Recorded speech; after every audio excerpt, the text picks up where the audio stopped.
오늘은 요한계시록 2장 12절부터 17절까지를 살펴보겠습니다. 세 번째 교회인 버가모 교회에 대한 이야기입니다. 이 버가모 교회를 살피기 전에 성경에 나오는 바로 왕에 대해서 잠시 생각해 보고자 합니다. 바로 왕은 하나님이 10가지 재앙으로 이스라엘 백성들을 구원하시고자 할 때에 이스라엘 백성에 대한 과도한 집착을 보이던 자였습니다.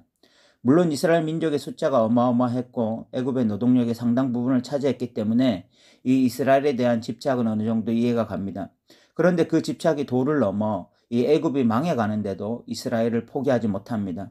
애굽의 신하들이 8번째 이 메뚜기 재앙 때는 어느 때까지 이들이 우리의 함정이 되겠습니까? 이러다 애굽이 다 망합니다. 그들로 하여금 나가서 하나님을 섬기게 하소서라고 직언을 합니다. 그러나 바로가 듣지 않습니다. 결국 자신의 아들이 죽고 나서야 이스라엘을 보내지만 다시 마음이 변심해서 이 홍해까지 이스라엘을 따라갑니다. 이는 광적이고 과도한 집착이 아닐 수 없습니다. 그런데 이것은 하나의 상징입니다. 바로는 사탄을 상징합니다. 사탄은 하나님의 백성들이 자신의 노예로 있던 시절을 기억합니다. 그래서 그들을 놓을 수가 없습니다. 사탄은 지구 끝까지라도 쫓아가서 하나님의 백성들을 다시 타락시키고 자신의 발 아래 두는 것을 최종 목표로 삼는 자입니다. 그런 사탄이 노리는 것은 당연히 교회입니다. 사탄은 교회가 타락하여 다시 자신의 노예가 되길 원합니다. 그렇게 되기까지 사탄은 교회를 공격합니다. 그래서 지상에 있는 모든 교회에게 주어진 말씀이 이것입니다. 이기는 자에게는 이라는 말씀이 주어졌습니다. 이 말씀은 지상의 교회는 언제나 전투하는 교회여야 하며 그 전투에서 반드시 승리하는 교회여야 한다는 것을 전제로 한 말씀입니다. 오늘 버가모 교회를 향한 공격은 전방위적인 것이었습니다. 버가모 교회는 외적인 위협과 내적인 유혹이 함께 찾아왔습니다. 버가모 교회는 외적인 위협 앞에서는 당당히 맞섰지만 내적인 유혹에 넘어가고 말았습니다. 본문을 살피면서 좀 더 많은 이야기를 나누도록 하겠습니다. 이 7교회를 향한 말씀은 동일한 패턴을 가지고 있습니다. 첫 번째가 신탁, 두 번째가 예수님의 자기 계시, 세 번째가 칭찬과 책망, 마지막이 이기는 자에게 주어지는 약속입니다. 오늘 본문 역시 그 패턴을 따르고 있습니다. 이 12절에 신탁과 예수님의 자기 계시가 나옵니다. 읽어보겠습니다. 버가모 교회의 사자에게 편지하라. 좌우에 날선 검을 가지신 이가 이르시되 라고 말씀하고 있습니다. 이 버가모 교회에게 편지하라 라는 말씀이 신탁이고 이후에 예수님의 자기 계시는 좌우에 날선 검을 가지신 이라고 표현되어 있습니다. 좌우에 날선 검을 가지신 이라는 표현은 요한계시록 1장 12절부터 22절까지를 그 모체로 한 표현입니다. 좌우에 날선 검을 가지신 분이라는 것은 곧 예수님이 심판주라는 것을 의미합니다. 왜 버가모 교회에 예수님이 심판주로 나타나셨는지 우리는 교회의 상황을 좀 더 살펴보아야 합니다. 먼저 예수님은 버가모 교회를 향한 칭찬을 하십니다. 13절을 읽어보겠습니다. 내가 어디에 사는지를 내가 아노니 거기는 사탄의 권세가 있는 데라. 내가 내 이름을 굳게 잡아서 내 충성된 증인 안디바가 너희 가운데 곧 사탄이 사는 곳에서 죽임을 당할 때에도 나를 믿는 믿음을 저버리지 아니하였도다 라고 말씀하고 있습니다. 이 버가모 교회는 사탄의 권세가 있는 곳에서 살았습니다. 버가모는 소아시아 지역에서 로마의 통치자를 위해서 신전을 최초로 건립한 도시였고 이 황제 숭배의 모체가 되었던 곳입니다. 그래서 버가모는 스스로 자신들을 신전 관리인이라고 불렀습니다. 이들은 황제 숭배뿐만이 아니라 우상 숭배도 굉장히 활발하게 숭배하던 자들이었는데 이 대표적인 신이 치료의 뱀 신인 아스클레피우스라는 신이었습니다. 이 아스클레피우스의 상징인 뱀은 그 도시의 중요한 상징물 중 하나였습니다. 이뿐만이 아니라 제우스나 아테네나 또 데메레스 또 디오니소스라는 이런 중요한 신들도 제의의 대상이 되는 신들이었습니다. 그러므로 이 버가모를 향해서 사탄의 권자가 있는 곳이라고 부르는 것은 결코 과장된 표현이 아니었습니다. 그런데 이런 우상숭배로 가득한 도시에서 버가모 교회는 예수님의 이름을 굳게 붙잡고 있었습니다. 이것이 너무나 귀한 일이었습니다. 우상이 판치는 세상에 이들은 결코 우상을 주로 섬길 마음을 가지지 않았습니다. 그런데 그런 태도를 가질 때 외부의 위협이 찾아왔습니다. 황제 숭배는 그 당시 무협조합에서 관장을 하는데 여기에 동참하지 않을 경우 이 경제적 위협이 가해졌습니다. 그런데 버가모 지역에서는 경제적 위협뿐만 가해진 것이 아니라 순교를 당하는 일이 발생했습니다. 안디바라고 하는 사람이 우상 숭배를 거부하다 순교를 당한 것입니다. 이는 그 당시 성도들에게 상당한 위협이 되었을 것임에 틀림없습니다. 우리도 예수님을 제대로 믿다가는 죽임을 당할지도 모른다는 위협이 된 것이죠. 그런데 그런 안디바의 순교와 경제적 어려움에 대한 위협에도 버가모 교회는 예수님을 믿는 믿음을 저버리지 않았습니다. 이는 이들의 믿음이 훌륭했기 때문이기도 하지만 하나님의 은혜가 있었기 때문이었습니다. 이들은 고난 가운데서도 하나님의 은혜로 믿음을 저버리지 않고 주님을 따를 용기를 낸 것입니다. 그러나 교회의 문제는 전혀 엉뚱한 곳에서 터졌습니다. 그것은 외부적 박해가 아니라 내부적 유혹이었습니다. 14절을 읽어보겠습니다. 그러나 내게 두어 가지 책망할 일이 있나니 거기 내게 발람의 교훈을 지키는 자들이 있도다. 발람이 발락을 가르쳐 이스라엘 자손 앞에서 걸림돌을 놓아 우상의 제물을 먹게 하였고 또 행음하게 하였느니라 라고 말씀하고 있습니다. 이들이 빠진 유혹은 발람의 유혹이었습니다. 발람은 민수기 22장부터 24장까지 나오는 인물입니다. 그는 모압 왕 이 발락의 부탁을 받고 이스라엘을 저주하기 위해서 길을 떠나려 하는데 그것이 분명 하나님의 뜻이 아님을 환상으로도 알고 자신과 함께 했던 나귀의 입을 통해서도 듣게 됩니다. 그런데 돈에 눈이 뒤집힌 발람은 끝내 이스라엘을 저주하기 위해서 길을 떠나고 이스라엘을 저주하기 위해서 광야에 서지만 결국 저주하지 못하고 축복을 합니다. 이런 일이 3번 있으면서 발람은 하나님의 뜻이 이스라엘을 저주하는 것이 아니라 축복하는 것임을 분명히 알게 됩니다. 그럼에도 불구하고 발람은 발락을 위해서 다른 꾀를 내게 되는데 그것은 모압 여인들로 하여금 이스라엘 남자들을 유혹하여 그들이 음란의 죄에 빠져서 스스로 타락하여 하나님의 심판의 대상이 되게 하는 것이었습니다. 발람의 꾀는 적중했고 결국 이스라엘은 모압 여인들과 행음하고 모압의 신들을 경배하는 이 어처구니 없는 일을 벌이게 됩니다.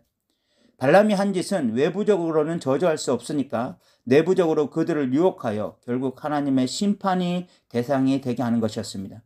그리고 그 일로 이스라엘은 하나님의 심판이 대상이 되고 하나님의 진노가 이스라엘에게 나타나게 됩니다. 마찬가지로 지금 교회 안에 니골라 당이라는 당이 존재했습니다. 15절에 읽어보겠습니다. 이와 같이 내게도 니골라 당의 교훈을 지키는 자들이 있도다 라고 말씀하고 있습니다. 이 니골라 당은 성도들에게 지방제의에 참여하는 것은 종교적인 부분이 아니라 정치적인 문제라고 이야기했습니다. 그들은 황제를 숭배하는 것은 진짜 황제를 숭배하는 것이 아니고 단지 로마 나라의 일원으로서 충성을 맹세하는 하나의 방식이며 이것을 확대 해석하는 것이야말로 지나친 편협주의라고 부추겼습니다. 그러면서 너희 중심이 중요하다, 마음이 중요하다, 중심만 올바르면 잠시 황제 숭배를 하는 것이 무엇은 문제가 되겠냐고 성도들을 유혹한 것입니다. 성도들은 로마 나라의 위협 앞에서는 당당히 그것을 맞섰지만 이런 부드러운 속삭임에는 넘어가고 말았습니다. 그러면서 성도들은 이 니골라 당의 목소리가 점점 교회 안에 커지게 되었고 그 교훈을 따르던 자들이 생긴 것입니다. 그러면서 지방 제의에 참여하여 우상에게 바쳐진 제물을 함께 나누어 먹는 일들이 이 버젓이 일어나게 되었습니다. 어느 순간 이 신앙 정절은 사라지고 순교자 정신도 사라진 합리적이고 이성적인 선에서 모든 것을 받아들이는 이런 편의주의 신앙이 판을 치게 된 것입니다. 종교 혼합주의는 이런 식으로 이루어지는 것입니다. 이 십자가의 정신과 고난의 면류관은 이런 합리성과 이성적인 목소리 앞에서 아름다운 그 어떤 것으로 포장됩니다. 그래서 십자가는 장식품이 되고 고난은 훌륭한 믿음의 사람들의 전유물이 됩니다. 마치 뱀이 하와에게 찾아와 하와를 넘어뜨릴 때 그 하와의 메시지가 너무나 달콤해서 그 메시지로 말미암아 그 선악과를 보았을 때 먹음직도 하고 보암직도 하고 지혜롭게 할 만큼 탐스럽기도 한 것처럼 보였던 것과 동일합니다. 삶은 고달프고 계속된 고난으로 지쳐가던 차에 그런 메시지는 분명 달콤한 솜사탕이었을 것임에 틀림없습니다. 이렇게 교회가 십자가의 도를 저버리고 순교자 정신을 잃어갈 때에 예수님으로부터 천둥 소리가 들려옵니다. 그것은 회개하라는 메시지였습니다. 16절을 읽어보겠습니다. 그러므로 회개하라. 그리하지 아니하면 내가 내게 속히 가서 내 입의 검으로 그들과 싸우리라 라고 말씀합니다. 회개하라는 메시지는 교회에게는 가장 축복된 메시지 중 하나였습니다. 왜냐하면 회개하라는 메시지는 여전히 교회가 소망이 있다는 것을 의미하는 말씀이고, 회개만 하면 다시 살아날 수 있다는 소망의 메시지였기 때문에 그렇습니다. 그러나 회개하라는 메시지는 동시에 강력한 경고의 메시지입니다. 만약 회개하지 않으면 교회의 영적 생명은 끝이 날 것이라는 것을 의미하기 때문에 그렇습니다. 그리고 주님은 회개하지 않으면 내 입의 검으로 그들과 싸우리라 라고 말씀하셨습니다. 여기서 그들은 1차적으로는 성도들을 유혹한 니골라당을 의미합니다. 그러나 2차적으로는 그 니골라당에 넘어가 함께 동조한 교회와 성도들을 의미하기도 합니다. 이 사탄이 얼마나 지혜로운지 저는 이런 사탄의 방식에 감탄하지 않을 수가 없습니다. 사탄은 스스로 교회를 저주한다고 해도 교회는 하나님의 축복 가운데 보호될 것을 너무나 잘 알고 있습니다. 그런데 하나님의 축복을 끊게 할 방도를 사탄은 알고 있습니다. 그것은 교회 스스로 타락하여 하나님의 대적자가 되게 만드는 것입니다. 하나님의 진노의 대상이 되게 만드는 것이죠. 그래서 니골라당을 교회로 침투시킵니다. 교회가 니골라당의 설득력 있는 메시지에 넘어가게 만들고, 그래서 우상숭배의 제의에 참여하게 만드는 것입니다. 그들은 절대로 하나님을 버리라고 말하지 않습니다. 그들은 이 우상숭배의 제의에 참여하는 것은 하나님을 버리는 것이 아니라 단지 이 종교적인 문제가 아니라 정치 문제라고 둔갑시켜 버립니다. 그 말은 늘 긴장 관계 속에서 신앙생활을 했던 성도들에게는 아주 좋은 달콤한 이야기입니다. 그래서 로마 황제의 제의에 참여하고 우상숭배에 동참하는 순간조차도 그들은 신앙적으로 크게 문제될 것이 없다고 느끼게 돼요. 왜냐하면 하나님을 섬기는 것을 포기한 것이 아니라 단지 정치적인 이유로 황제 숭배에 참여한 것이기 때문에 그렇습니다. 그리고 혼합주의로 가게 되는데, 이는 예수님께서는 절대로 허용되는 일이 아닙니다. 그래서 예수님은 이제 그런 혼합주의에 빠진 교회의 심판주로 나타나고 계신 것입니다. 그러나 이런 사탄의 계계를 깨는 것이 바로 성령의 음성입니다. 17절을 읽어보겠습니다. 귀 있는 자는 성령이 교회들에게 하시는 말씀을 들을지어다. 이기는 그에게는 내게 감추었던 만나를 주고 또 흰 돌을 줄 터인데 그 돌 위에 새 이름을 기록한 것이 있나니 받는 자밖에는 그 이름을 알 사람이 없느니라 라고 말씀하고 있습니다. 이런 사탄의 계계를 깨는 것이 바로 이 성령의 음성입니다. 교회가 영적으로 다시 깨어나서 이런 성령의 음성을 듣게 된다면 이런 사탄의 관계에 놀아나지 않게 될 것이고 다시 하나님의 축복의 자리로 나아가게 될 것입니다. 성령의 음성에 귀를 기울이면 진짜 회개할 거예요. 회개하면 다시 교회다워지는 것입니다. 다시 회복되어지는 것입니다. 그러므로 회개를 절대로 불편하게 생각하면 안 됩니다. 오늘날 신앙의 이 타협이 이곳저곳에서 나타나고 있습니다. 오늘날 교회 가운데 기복주의, 번영주의, 실용주의에서 완전히 벗어나 성경 중심적으로만 산다고 말할 교회가 얼마나 있겠습니까? 그러나 그것보다 더 큰 문제는 그럼에도 불구하고 자꾸만 그것을 성경을 가지고 포장하는 데 있습니다. 그냥 회개하고 그것으로부터 벗어나면 되는데 우리는 기복주의 아니다, 번영주의 아니다, 실용주의 아니다, 그렇게 우기는 게 더 큰 문제입니다. 한국교회는 언제나 소망이 있습니다. 소망이 있는 이유는 우리가에게 들을 귀가 있고 그 성령의 음성을 듣고 회개하기만 하면 다시 살아날 수 있기 때문입니다.